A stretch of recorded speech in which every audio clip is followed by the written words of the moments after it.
Every creature on Earth relies on communication to act with or react to the world. An animal's communication determines its role, its mates, whether it lives or dies. Man is no exception. As sophisticated as human abilities are, millennia of adaptation has given some animals super senses for super communication. Unlocking their secrets may explain the workings of the Earth itself. Is smell as valuable a communication tool as sight and sound? The more we look, the more we find that we should be paying more closer attention to this little critter up here in front of our faces. Is communication as simple as peering into the brain? Technology can play a huge role in helping us to communicate because our abilities, though tremendous as human beings, are nevertheless limited. Can the lessons learned watching nature's intricate communications solve the E.T. question? What if aliens can hear us but have no notion of the message we're sending? Could we send a message that would be understandable even though another civilization has evolved independently? Wild Tech explores the secret world of communication.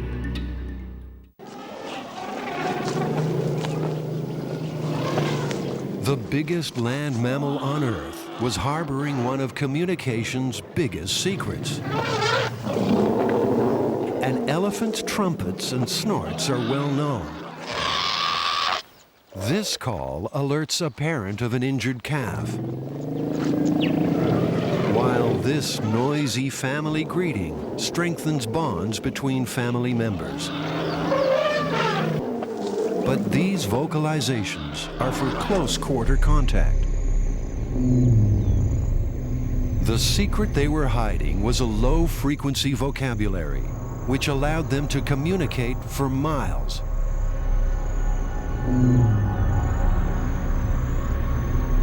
Well, for many years we've often noticed a female open her mouth as if she was rumbling, but we didn't hear any sound.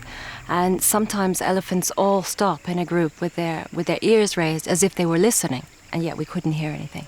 And we began to wonder whether elephants weren't making sounds below the level of human hearing. The elephants were talking to each other in a low-frequency realm known as infrasound. Humans can't hear below 20 hertz, but as the elephants have shown, this doesn't mean there is no sound occurring in this range. The long, low-frequency waves of infrasound travel far, and it's this discovery which has given man the ability to hear the moans and groans of the Earth itself, using a technology which opens up a whole new world of communication.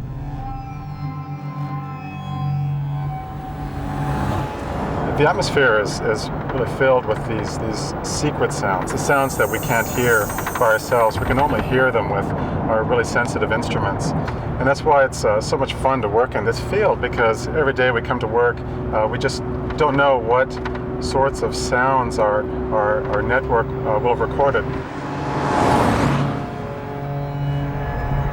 Michael Hedlund also likes the wide open spaces.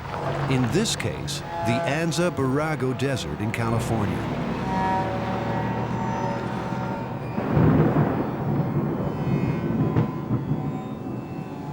We listen to the natural sounds of the atmosphere. We listen to severe storms. We listen to meteors exploding in the atmosphere. We listen to landslides. We listen to volcanoes. Some make noises almost continuously. Others make very dramatic sounds. So we just listen to the natural sounds of Earth's atmosphere. The Earth is communicating, and if we interpret it correctly, may forewarn catastrophes. This super-sensitive listening device detects the ultra-low frequency rumbles of global events.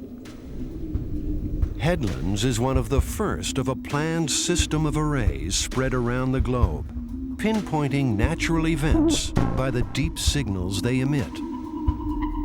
When something very significant happens, it may be thousands of kilometers away, maybe on the other side of the globe, but it would register as a very large signal that all the instruments in the network would see. On the 24th of April, 2001, we got one of these surprises from the atmosphere. The night before, a meteor entered Earth's atmosphere and it exploded at a height of 30 kilometers above the Earth's surface. And the explosion was so significant that it was actually also recorded in Germany. We have 8 collections of pipes. At the end of each pipe is an inlet. The sound comes into the inlet and it travels along the pipe to this little chamber here. We call that a summing manifold. The sounds from all of these pipes enter the summing manifold, and this addition of all these sounds coming from all of these inlets is what reduces the noise and gives us this clearer view of the signals we're interested in. There is more to this than the desire to be infrasound's version of a ham radio operator, passively listening to the world. Elephants have exploited infrasound as an early warning system. When alarmed, their calls and footsteps can generate infrasound waves that alert other elephants up to 30 miles away. Similarly, scientists are confident the Earth's infrasounds may be the early communication of nature's wrath. At Cape Verde, off the coast of West Africa, notorious as a nursery for hurricanes, an array will be listening in for the signature of a brewing storm. Infrasound arrays are being established in Japan to listen for the sound of earth tremors, often a precursor to serious earthquakes. The infrasound technology could complement another technology monitoring the Earth, Quake Finder. A small satellite which measures tiny changes in the Earth's magnetic field.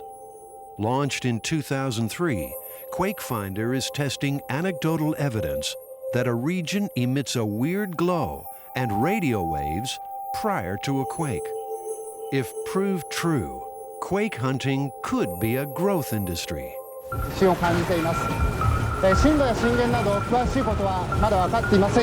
Japanese scientists are looking to other phenomena. They believe some forms of life, such as rats and catfish, have a special ability to predict tremors. In 1995, a massive earthquake in Kobe, measuring 7.3 on the Richter scale, killed more than 5,000 people. In the days before the quake, scientists observed lab mice behaving erratically. These anecdotal reports of behavior backed similar observations at other earthquake scenes in Asia. While intriguing, this predictive capability of animals is yet to be accepted by the broader scientific community. Many of us are quite skeptical because often there will be unusual activity by animals when no earthquake is occurring. There are some very good examples where there were reports of animals running out of the ground before an earthquake occurred. Perhaps that there was weak shaking that was weakening their burrows underground. I really doubt that they're really detecting the seismic motions themselves, just the collapse of their burrows caused by the seismic movements. It's not just natural phenomena which communicate infrasound. Underground and high-altitude nuclear explosions have their own acoustic signature. which can be read by Headland's microbarometers. Any rogue states with the capacity to conduct nuclear or missile tests will be heard. Another early warning system vital to the health of the planet. Communicating beyond human abilities. Opening doors on man's understanding of the Earth. Other scientific disciplines are learning communication comes in all shapes and sizes. And odors. Biotech.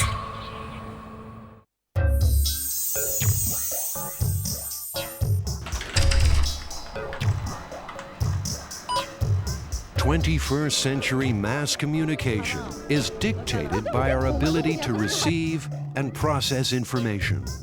Our antennae keep us in contact with the world.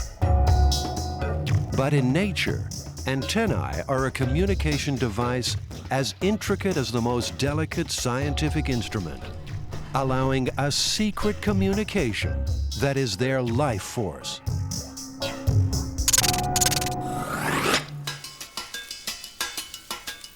Ant colonies require no communication infrastructure, no wires, no radio waves, no hardware. Yet every individual ant in a colony of tens of thousands of individuals knows exactly what it has to do. Be it gather food, tend the queen, tend the young. Every chore is done without supervision or direction. Unlike the communication techniques of humans, the ants communicate mainly with smell. The hardware they use is their antennae. These are extraordinarily fine-tuned to differentiate hydrocarbons found on the bodies of other ants. The hydrocarbons change depending on circumstances, and smelling this change forms the basis of ant communication. If a nest is breached, ants working inside are exposed to sunlight. Their hydrocarbons change. This signals to other ants the nest requires repair. Similarly, chemical odors on nurse ants tell the scouts when food is low and it's time to forage. The scouts in turn tell the collectors, chemically, it's time to gather and where to gather from.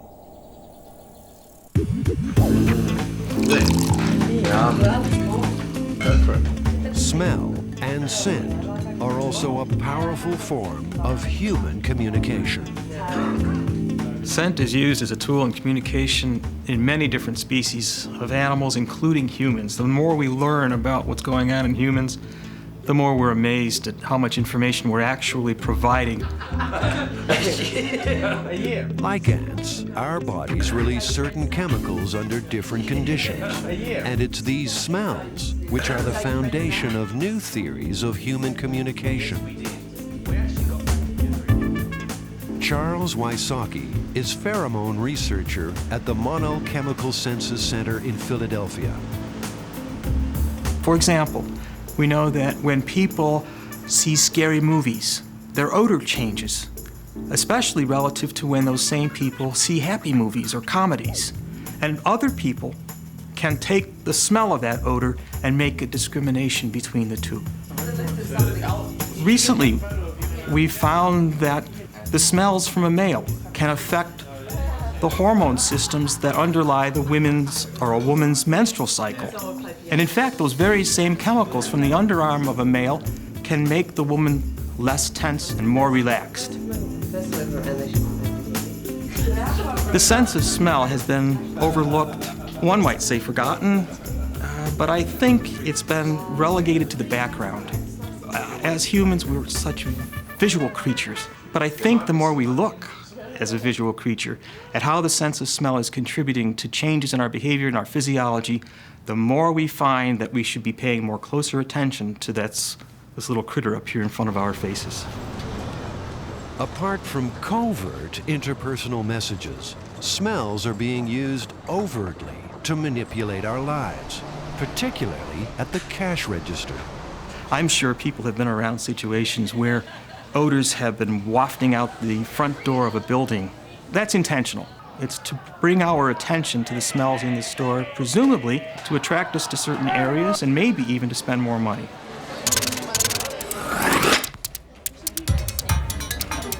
Several large Japanese corporations also spritz a range of scents throughout their buildings in an attempt to manage workers' moods. Some companies have been using smells to increase worker productivity, increase efficiency, decrease the number of errors that people make on the job. One company even offers a workplace scent menu.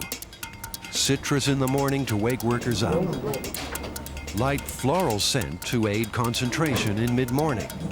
An odor-free lunch. And wood, lemon, and floral scents in the afternoon. But mankind lags well behind ants when it comes to efficiency of scent communication. An ant's entire life is dictated by the smells around it. Smells act like a switch on its brain. An ant has no choice but to obey. This ability of direct action using refined chemical messages creates an efficiency of communication. A parallel which is not lost on NASA. 11.413 C and FE. Astronauts must live for days, weeks, or months in a totally enclosed environment.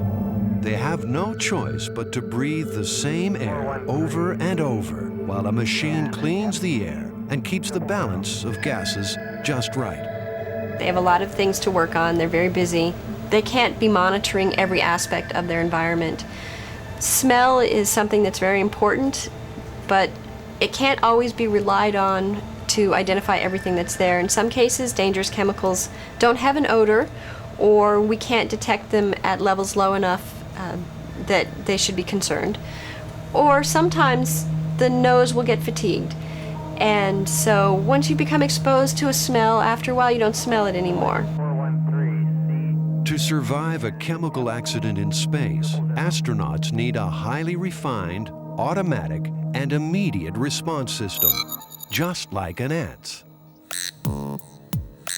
From detection of a scent, ants have one step between action and response, whereas an astronaut has at least 4 steps, all reliant on making correct assumptions. Lack of detection, a delay in action, or an incorrect response could create a critical situation. Technology's answer, an electronic nose called the E-nose. It has a pump, which is like your lungs, which brings the air into the sensor and then brings the air across the sensors. Sensors, which are like the sensors in your nose, we make them ourselves. We have a set here of 8 sensors, so each little black spot is one sensor. The sensors are made from different polymers that have been impregnated with carbon. They respond differently to different odors when they're exposed. Inside our electronic nose, we have 4 sets of these, so we have a total of 32 sensors inside our e-nose.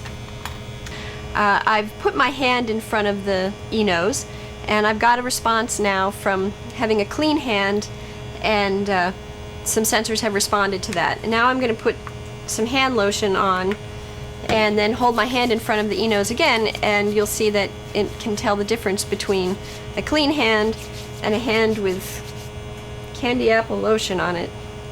Okay, if you look at the screen, the patterns look very similar. That's to be expected. In both cases, my hand is being smelled. But in the second case, you can see this green peak has become much stronger, and that's because of the hand lotion. With an electronic nose, you expose it to different types of smells you want it to identify, and then that data gets stored into the computer. And as it gets enough data, the computer learns to identify those patterns, and so we use the computer as the brain for the electronic nose. It's the E-nose memory which will save astronauts. Any smell detected will immediately invoke a programmed safety response. The space station will work independently of human decision-making. Maybe there's a more disastrous spill. Some large chemical bottle has been dropped and spilled, and the system could say, you know, the air is very dangerous, put on breathing apparatus while you're cleaning it up, and then as they're cleaning it up, and the levels drop, the system would then say, okay, the air is clean enough now that you could return to breathing without the breathing apparatus.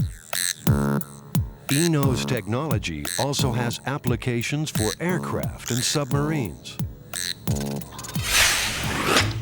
But what if we didn't need our senses to communicate and could tap into the brain itself? A new technology is able to detect the hidden secrets locked in the deep recesses of our brain.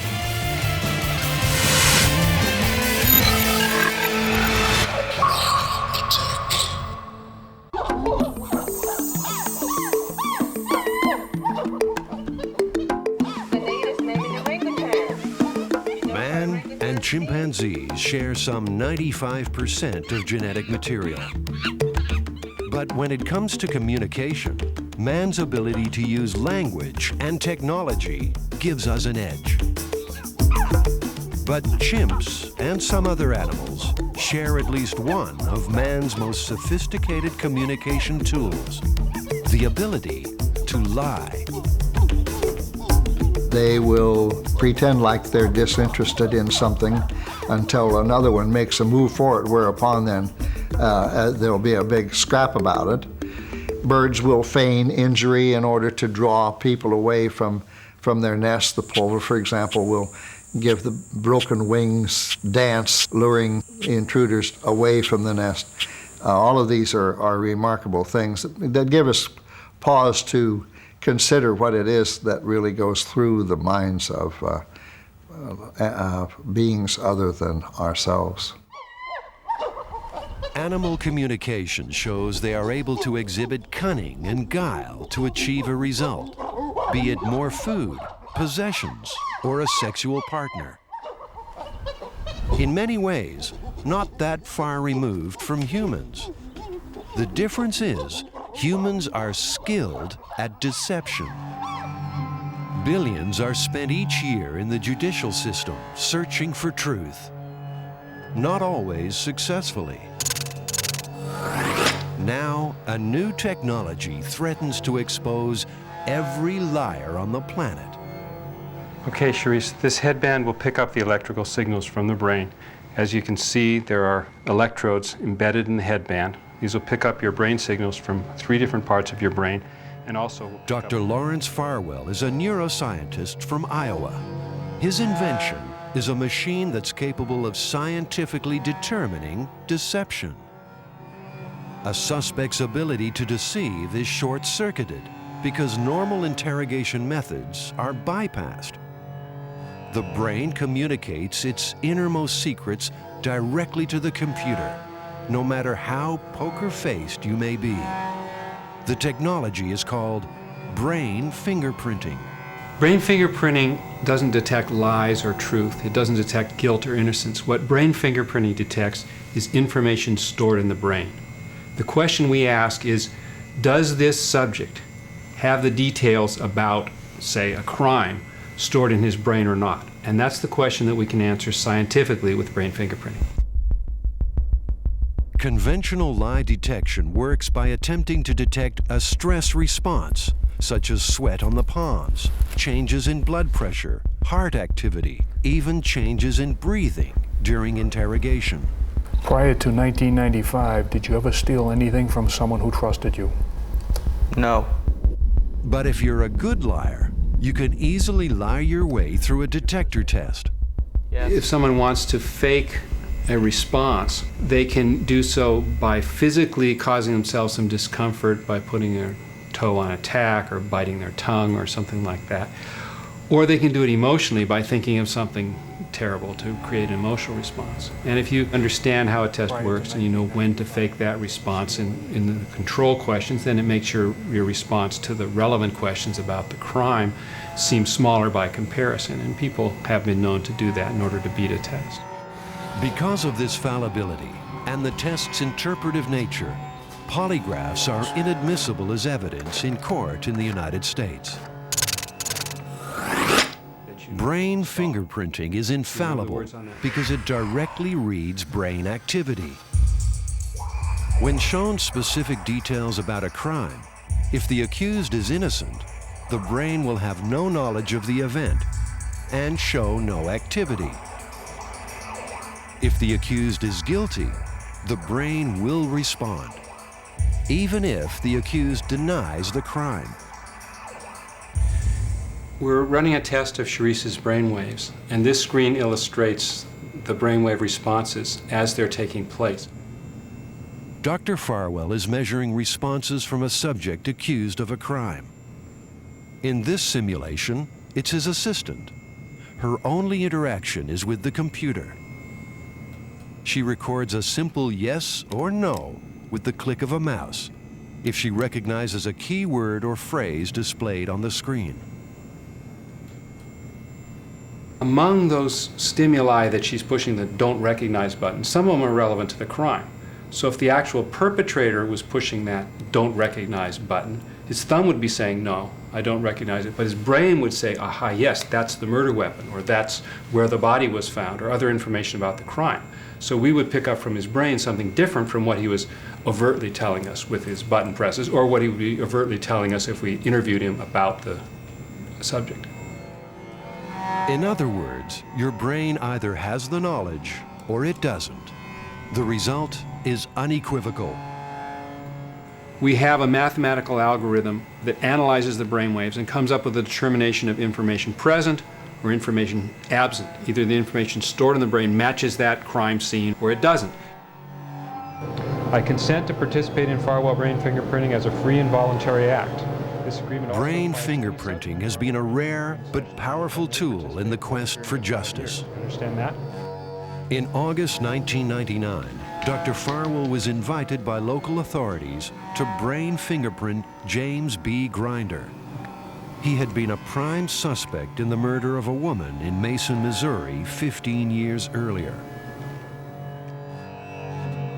This elevated blue line indicates Grinder's response to the specific details of the murder. For example, some of the wounds on the body would be known only to the perpetrator, where the body was specifically. Some of the items that were found at the scene of the crime, other items that were thrown out of a car near the scene of the crime, those would be known to the perpetrators and to investigators, but not to someone who wasn't there. Well, J.B. Grinder knew those details. Some of these are the names of people involved in the crime, victim and perpetrators. You ready to go again? Yeah. Okay, here it goes. Following Dr. Farwell's results, Grinder faced almost certain conviction and a probable death sentence. 1 week after the brain fingerprinting test, Grinder pled guilty in exchange for life in prison, and also then confessed to 3 other murders of young women. So this is one case where brain fingerprinting caught a serial killer and put him in prison where he belongs. It's not just criminals who'll face the brain fingerprinting test. We can detect an Al-Qaeda trained terrorist who's been through Al-Qaeda training. We can tell the difference between a terrorist and an innocent Afghani student. So not only can we detect whether someone's committed a specific crime, but we can also detect whether somebody's had a specific kind of training, whether they've been involved in the planning of a terrorist act or training for terrorist acts. As a high-tech method of detecting major crime and terrorist deception, the brain fingerprint is foolproof. But impractical for use on day-to-day interpersonal communication. For this, humans rely on nonverbal observation. I think the most important thing to understand about human communication is that most of our existence has been done in the cave era, where body signals and body movement was the only form of communication. Now, in recent times, we've developed this interesting exaggerated breathing thing called speaking, and our emphasis in our education system has been devoted to that, and ignoring the main communication system, which is our body signals. Alan Pease, author of Body Language, has made a career studying interpersonal relationships.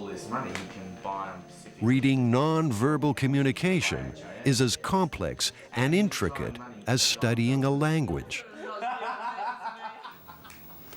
In the animal world, the lead animal makes the first gestures and the subordinates copy in pecking order. And humans are the same. If we really feel comfortable with someone or we think they're superior, if they take the first action, we will copy, usually in a pecking order. Now, this man's going for his drink, and in synchrony, the two women either side are picking up their drink together, mirroring his behaviour. That gives us the clue that he's likely to have the most amount of power in that relationship. What you see here is a smile. Human smiling is used the same way chimpanzees and monkeys use it, to show that we're non-threatening. It's what's called a fear face. And also, this woman is showing the side of her neck, which shows that she's not threatening to anybody in the group, so they'll feel comfortable having her around. Well, researchers everywhere generally agree that the percentage of non-verbal communication in face-to-face encounters like we are right now accounts for somewhere between 60 to 80% of the impact. What you actually say, that is the words, only account for 7 to 10% of the impact. So what you actually say doesn't matter that much. It's more important how you look and behave than what you said. When the brain's decided it's had enough, it doesn't want to see these people anymore, it doesn't want to deal with the circumstances, it does what's called shut-off. That is, we do slow blinking like this. By removing the person, we don't have to deal with them anymore. Now, what's the whole story? Well, so far there's been about 1 million recorded gestures that show some link to emotion, and that's what non-verbal signals do. They show your emotional condition. So your ability to be a good reader is your ability to look at the person's emotional condition through their body movements and gestures and match it up with what you hear them saying in the circumstances under which it's happening. And that allows you to work out what's fact and what's fiction. And women's brains are far more predisposed than men's for doing this, for the survival of babies, so they can look at offspring and determine is it hungry, frightened, injured, in pain, and so on. It's the complexities of man's verbal and non-verbal communication techniques, which is the stimulus for technology's next challenge. Providing artificial intelligence to robots.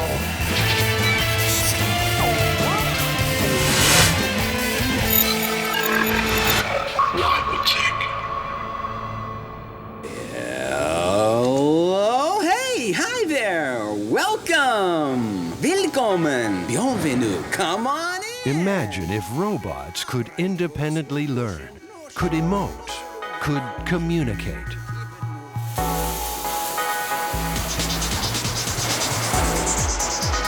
20th century robotics conquered manual labor.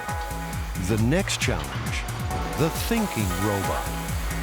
They're not autonomous. They're not sensing much in the world, which is very different from an autonomous robot truly interacting in an emotional way with people. Rodney Brooks is director of the MIT Artificial Intelligence Lab. He believes if robots are to ever gain the complexities of human language, technology should look to animal communication first. Because we have co-evolved with animals and come from animals, we can communicate with animals at certain levels. We understand them, they understand us, and we have this non-verbal communication. And I suspect with our robots, it's going to be hard for us to invent anything particularly new.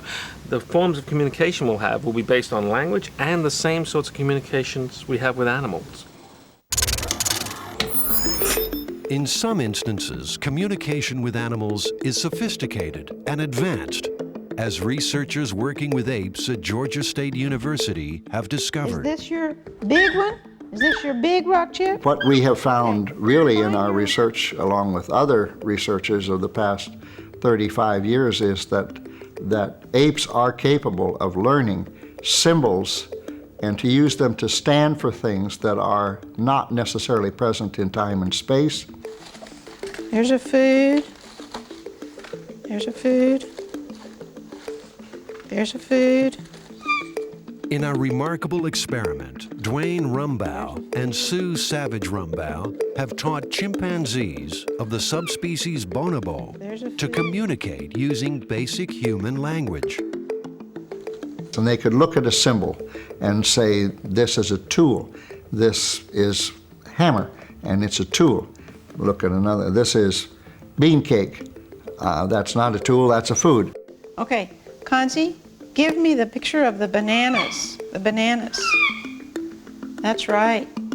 Unlike circus animals or pets, Kanzi doesn't perform for a reward. He can't physically speak, but he has the language ability of a 2-year-old child. Chow. There's the picture of the chow. They have built a communication structure by learning the connections between symbols on a board and the objects and emotions the symbols represent. And most importantly, the apes can communicate to their handlers what they want and how they feel. Grapes, uh-huh. You've been good, that's right. You've been real good. Yeah, you've been real good. Kanzi learned what he did by observation and not by what we would call reinforced training.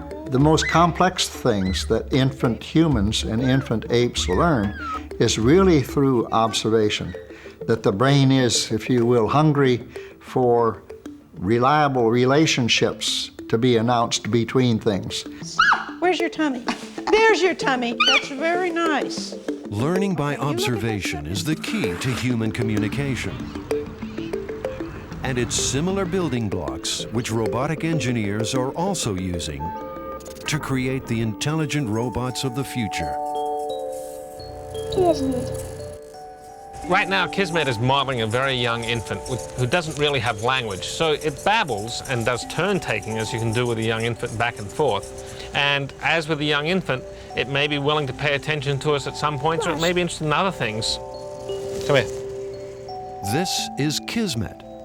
Unlike other robots, it can't walk, so could be mistaken as less advanced. But Kismet has skills which will make it the benchmark for all future robots. It can interact independently with people. Are we having a conversation? And it can learn by observation. Yeah, look at this. Look at this. Say green. Green. Green, yeah, it's green. With Kismet, we really concentrated on early social interactions such as a pre-linguistic child would have. From age 0, mothers across the world in every language use the same intonations in their voice to express some basic messages to their child. Approval, prohibition, soothing, praise. We put the same sort of understanding into Kismet. Do you remember this? Say green. Green. Green, that's right. Yeah, you got it. Kismet is looking and responding. These are not pre-programmed reactions. It also has modified human emotions. Kismet's social drive stimulates its need to communicate with people, while a fatigue drive creates a need for sleep. Each drive has a normal position, which Kismet equates with the human emotions comfort and happiness. Kismet, that's very good. Kismet also imparts nonverbal communication signals, just like humans. For that, the team again drew on the animal world. When we communicate with other people, we no longer use ear gestures. But when we communicate with our dogs, we understand their ears going up, we understand them moving around, we get a lot of feedback. So on Kismet, we put ears there, the little pink ears, because we knew that that was a very easy cue for people to read, because we see them reading it in dogs and horses and lots of other animals. So I think gradually over time, we're going to see robots in our lives that start to play with the same social cues that we're completely used to with each other and with animals. It's an irony that to make robots more human-like and exhibit artificial intelligence, researchers draw on animal communication. Are we having a conversation or not? We've been able to build robots that can interact on a moment-to-moment basis in a social sort of way. But so far, none of our robots develop a long-term relationship with individuals, such as our cats and our dogs do. Our robots to date have not had a long-term, ongoing internal life. We're trying to move towards that in our research, but we're not quite there yet. Ongoing internal life of artificially intelligent robots will create independent, useful machines. Isn't it? It will also open up the next opportunity in the communication challenge. Contact with extraterrestrials. Biotech.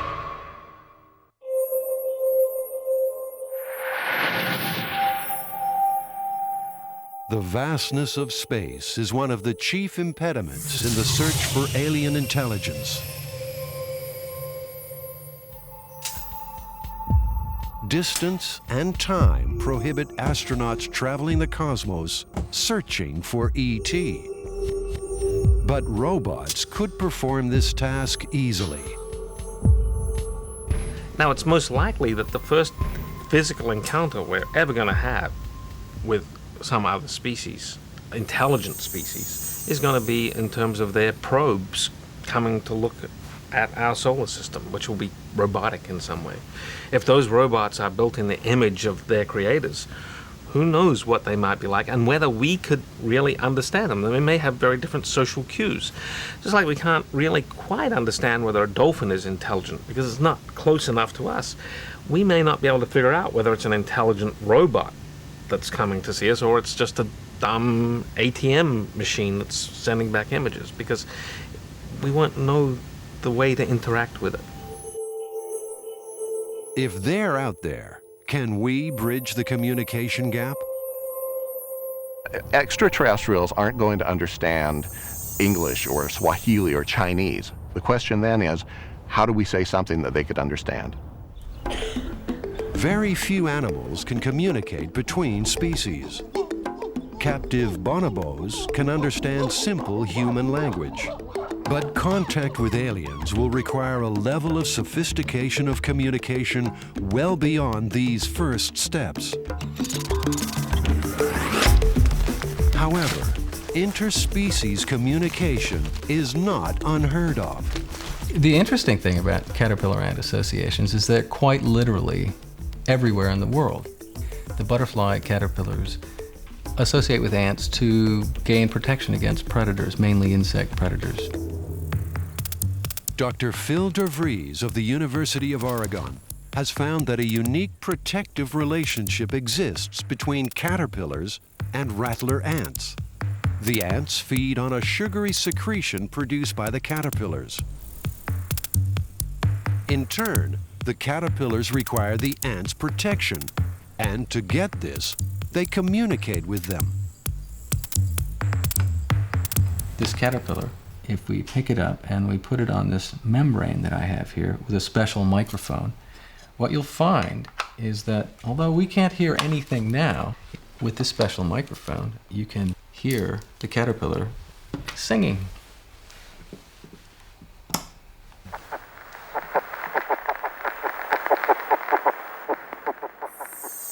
There's a dawn chorus of caterpillar calls every morning, and no one hears them. If a caterpillar senses danger, it makes the identical sound the ant would make to signal danger. The ants are programmed to respond when they hear this signal, and they rush to protect the caterpillar. The caterpillar has learned to speak the secret communication of these ants. Should they exist, contact with extraterrestrials will require all forms of communication, from the obvious to the not so obvious.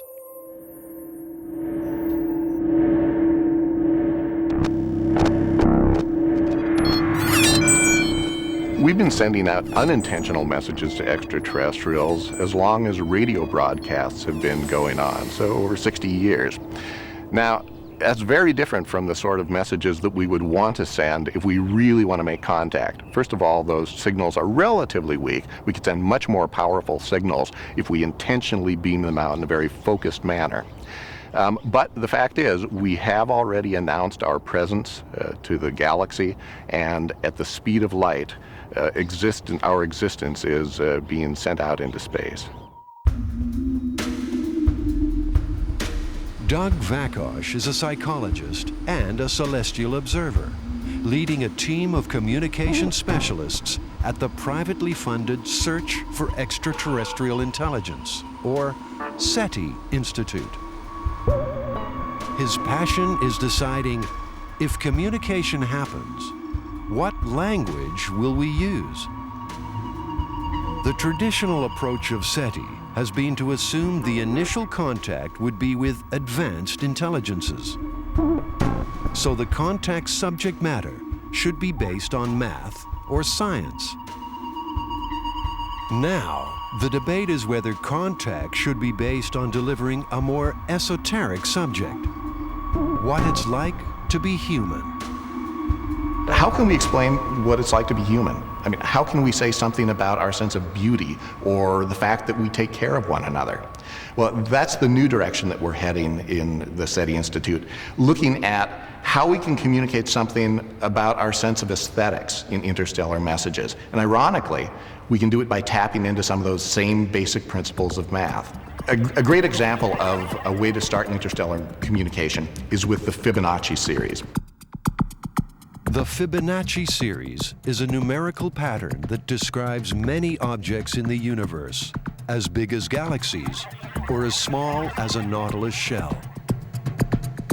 It's based on a simple mathematical principle whereby a number is created by adding the previous two numbers. These numbers translate into perfect geometrical patterns.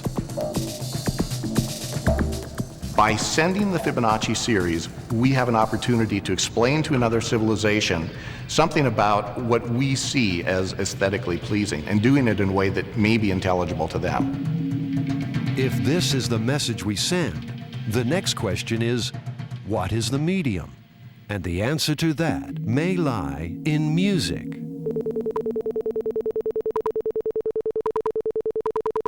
Vakosh has put the series into a musical form. The theory is, if the series is repeated as a pattern, an alien life will recognize it isn't random and must have been made by an intelligent life form. It's somewhat like sending an interstellar music, a little bit like in the movie Close Encounters of the Third Kind. Only the challenge here is to communicate when you don't have face-to-face contact, when you have to do it across interstellar distances. You know, when we think about communicating with extraterrestrials, often we think of communicating with beings kind of like us, but what happens if they're supercomputers? Would they understand our sense of beauty? I suspect they might even understand something like that, given the mathematical basis of at least some of what we see as aesthetically pleasing.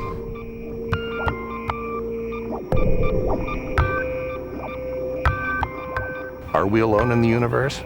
No one knows. I personally think there's a good enough chance that I'm willing to spend my career looking for life, preparing for life, thinking about what we might say in an exchange with them. But do we know? No way. The point is, we don't know when contact will happen, nor if contact will happen. But at least we'll be prepared for it. If contact should ever come to pass, then let's be sure we're clear in our message. We come in peace.